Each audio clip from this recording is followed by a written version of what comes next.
Hi, ladies and gentlemen.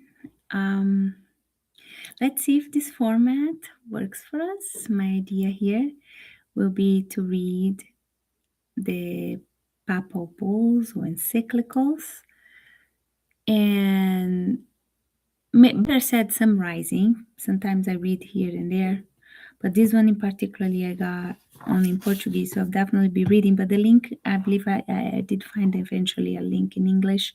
I'll put it down in the description. I recommend strongly that you read yourself. But I'm just doing a summary in this case here, paragraph by paragraph. And again, to remind everybody, I want to make sure I can share with you in a very almost like chronological manner how did I get to the conclusion I have, which is the seat is vacant. The so-called Pope is not Catholic. And we have been taken hostage. By we, I mean we Catholics have been taken hostage under a counterfeit church for quite some time, over 60 years since the Vatican II. And if all of this is scared you, you know me, I'm just giving a summary of where I stand, but I hope that by reading the encyclicals, you can make your own conclusions.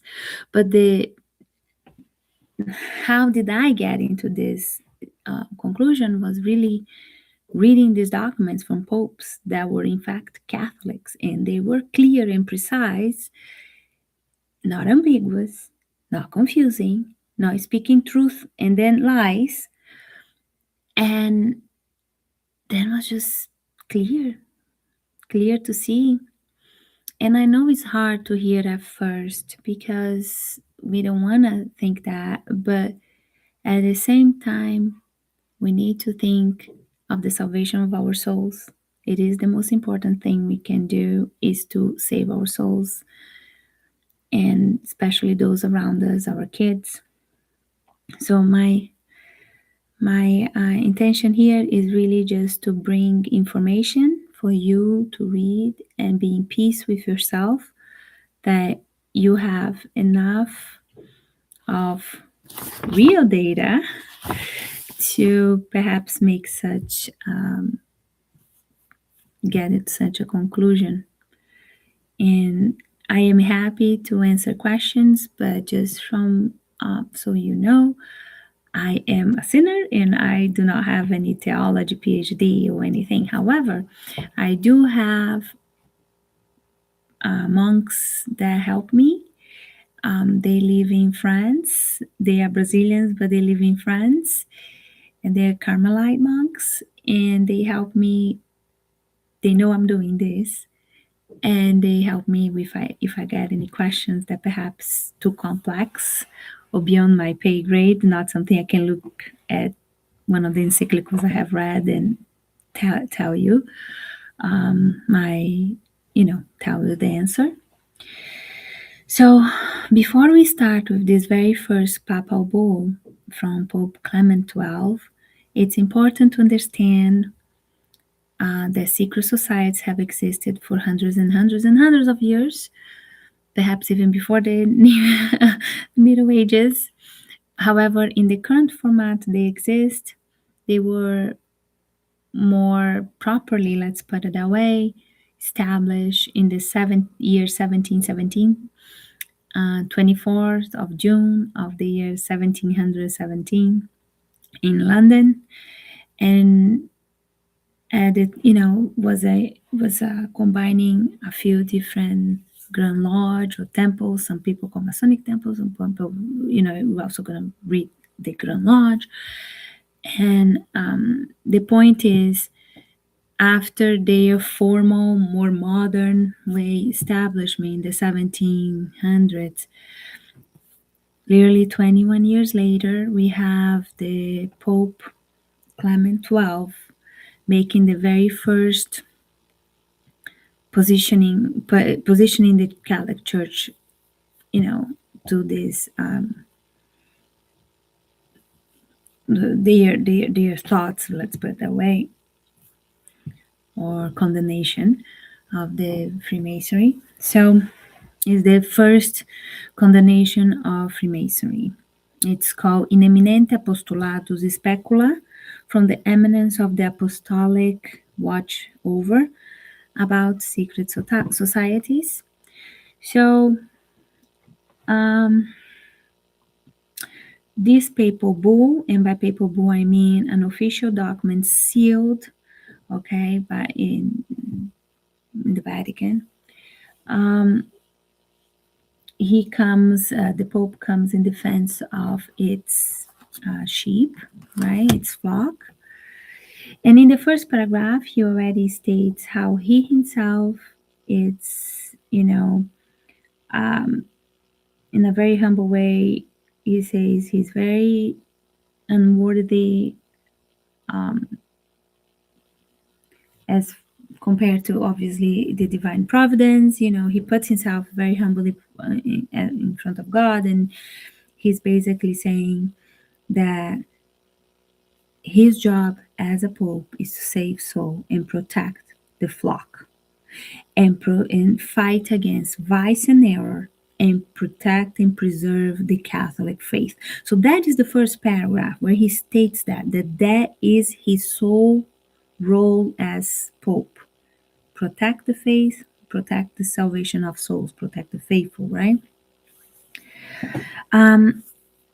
In the following paragraph, he explains how it came to his attention, right, by public rumors or people who reached out to him, that it was beginning to be created many so associations, assemblies, groups that with names as French Masons or Masonry, and they had all those different names.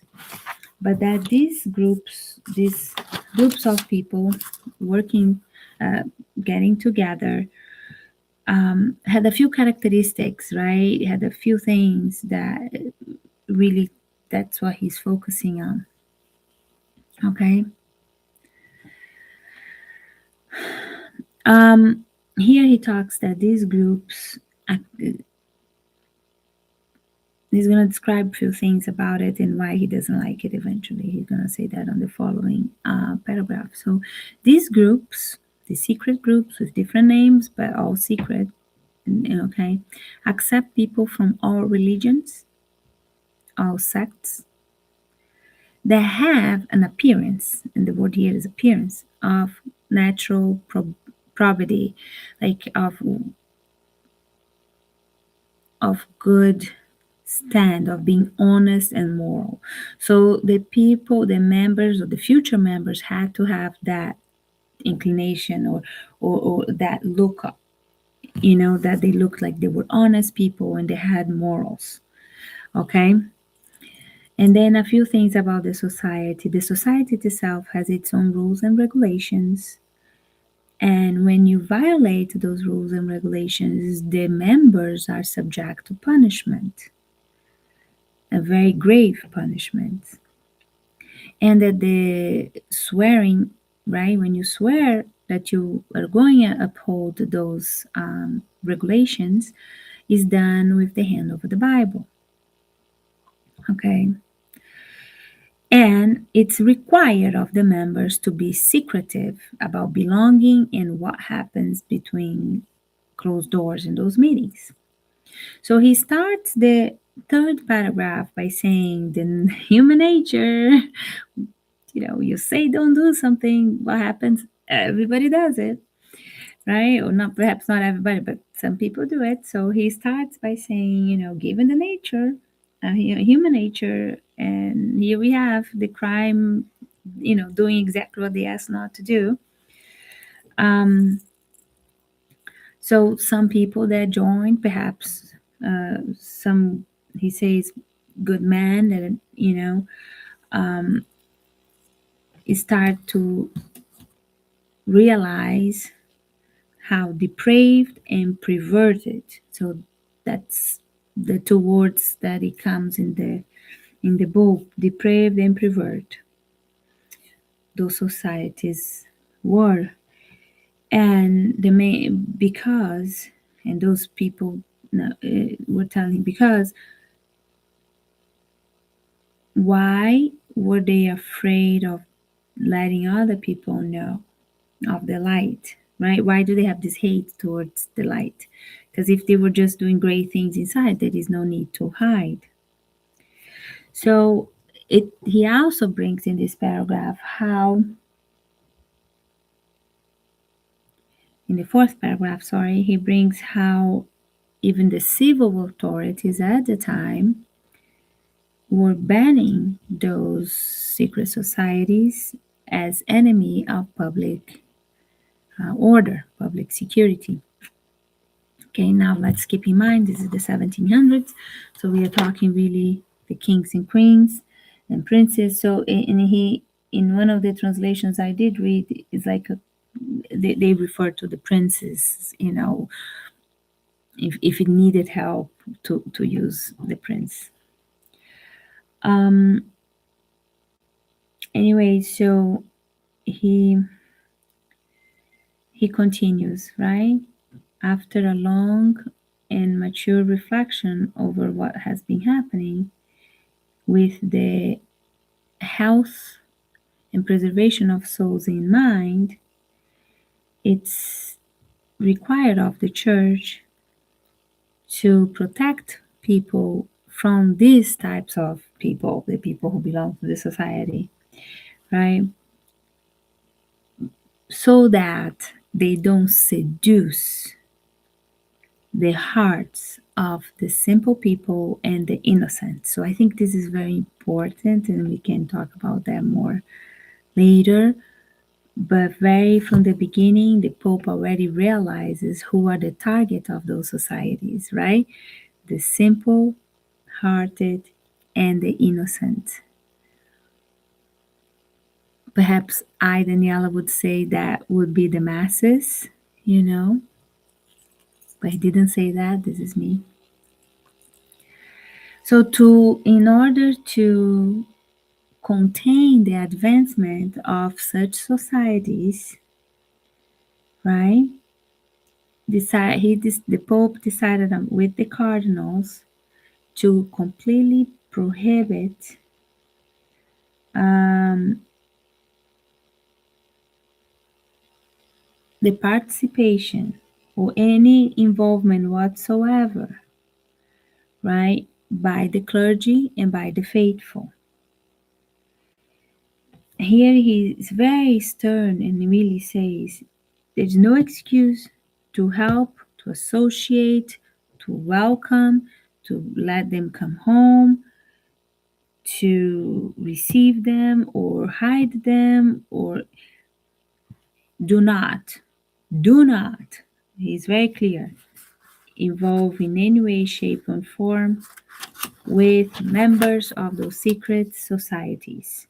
Again, he's aiming, as we just read it, to protect the heart of the simple and innocent. Because he, by understanding that the secret society is avoiding the light, is because must have something to hide. And by knowing that there is this deceivement coming from the societies, he wants to preserve the faithful, the hearts of the simple, or gullible perhaps is another word, and the innocent. People who, and I would say again, most people do not think in the capability of evil, right? You can't really see right away.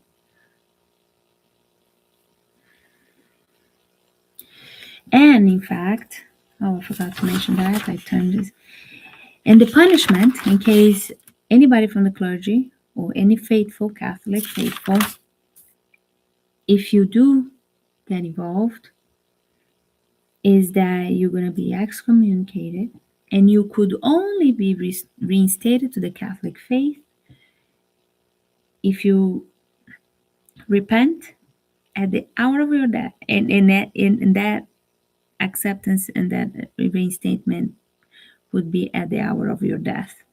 So it says here that you could, let's say, repent, but you don't, but you young and you well, it is at, you would be absolved at the time of your death by the Pope. Then he makes in another paragraph, I think it's paragraph 7, that he then specifically speaks to the bishops and more clergy in all the different levels of clergy, that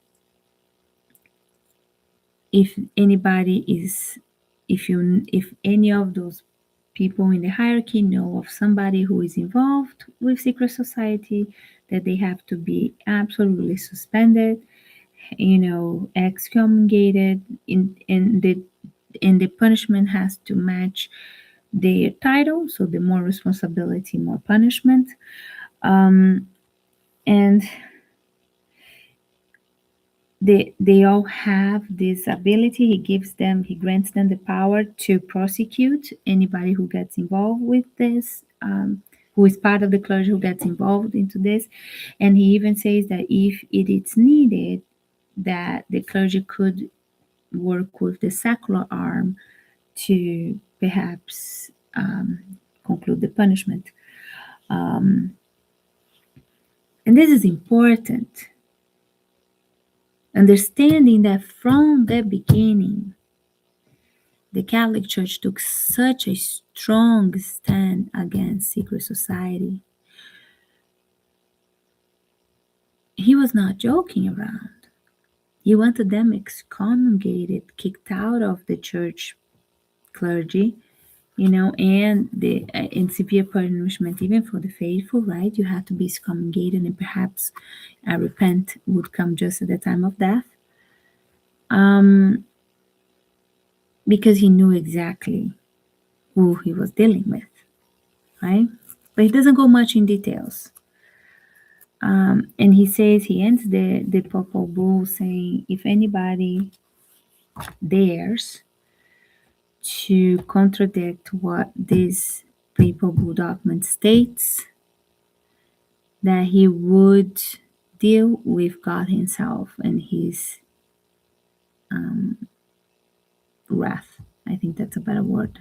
I keep looking in Portuguese. So that is the papal bull. It's not very long. Now, what is interesting is that, now this is a fact that I read in a book, Work by Woman, Human Hands, where he talks about how Annibale Cardinal, I believe it was Cardinal Annibale Bonini, was caught with Grand Lodge secrecy documents in one of his briefcase that he left at the Vatican meeting he went, and he never got excommunicated. He got sent to Iran, which is a punishment for somebody with his reputation and the power he had at the time in the 70s and the 60s. Because who is Annibale Bonini, and why is this important? Because he is the one who made the new Mass. The new Mass is called the Paul VI Mass, but Bonini was the one who was the architect of the changes. And he was a Freemason, and he was not excommunicated, to the knowledge that people have, from the books I read, from the information I was able to gather. So it's interesting. So this is just a little food for thought. Again, there is not much information that perhaps we're going to see in Humanogenesis, but this is a good beginning, it's a good start, and it's keeping me under 20 minutes. So hopefully, if you did your dishes or if you had done some errands, this has sufficient. Here you have. So don't forget to take a look at the link below for the actual document. And I see you in the next document. also in the 1700s. I think is another 20 years after this one. And talk to you soon. God bless you. Bye bye.